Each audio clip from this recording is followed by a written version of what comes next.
யெகோவா ஈரே பிரேட்டின் வழியாக தேவநாமம் மகிமைப்படுவதாக உங்களையும் வெல்கம் பண்றேன்.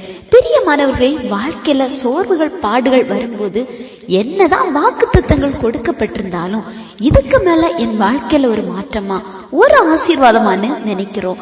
ஆண்டவர் மேல விசுவாசம் இல்லாம இல்ல, ஆனாலும் நமக்கு முன்பாக செயல்படும் சூழ்நிலைகள் இப்படி நம்ம சிந்திக்க வைக்குது. நம்மை நாமே ஒரு செகண்ட் சோதனை செய்யும் போது நம்பிக்கையற்ற ஒரு நபராக நாம மாறுகிறோம். பிரியமானவர்களே, நீங்க எந்த சூழ்நிலையில இருந்தாலும் எப்படி இருந்தாலும் அவர் உங்க மேல ஒரு வாக்குத்தத்தத்தை வைத்தால் அது கண்டிப்பாக நிறைவேறும்.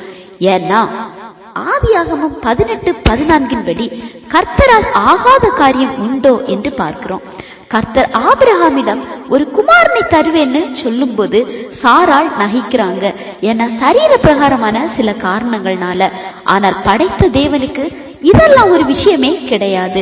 அவர் சொல்ல அது கண்டிப்பாக நிறைவேறும். அவரால் ஆகாத காரியம் என்பதே இல்லை. மனிதத்துவத்தில் நாம பார்க்கும்போது அது எப்படி நடக்கும்? அதற்குரிய எந்த சாத்தியமும் இல்லை என்று நாம நினைக்கலாம். அசாத்தியமானவைகளை சாத்தியமாக்குவது நமது கர்த்தரால கண்டிப்பாக கூடுங்க.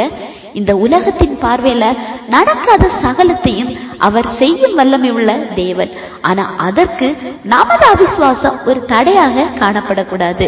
சாராள் நம்பினாங்களோ இல்லையோ, ஆபிரகாம் ஆண்டவரையும் அவருடைய வாக்கு தத்தத்தையும் விசுவாசித்தார். அது அவருக்கு நீதியாக எண்ணப்பட்டது. ஏற்ற காலத்துல ஈசாக்கை பெறுகிறார். நீங்க அவிசுவாசத்தோட இருக்கிறீங்களா?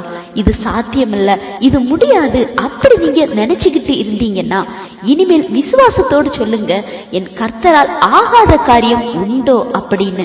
சீக்கிரத்துல கர்த்தர் உங்கள் விசுவாசத்திற்கு ஏற்ற அற்புதத்தை கட்டளையிடுவாங்க. உங்க விசுவாசம் தாங்க உலகத்தை ஜெயிக்கிற ஜெயம். சரியா? இந்த செய்தி உங்களுக்கு பிரயோஜனமா இருந்திருக்கும் நம்புறேன். ஆண்டவர் தாமே உங்களை ஆசீர்வதிப்பாராக.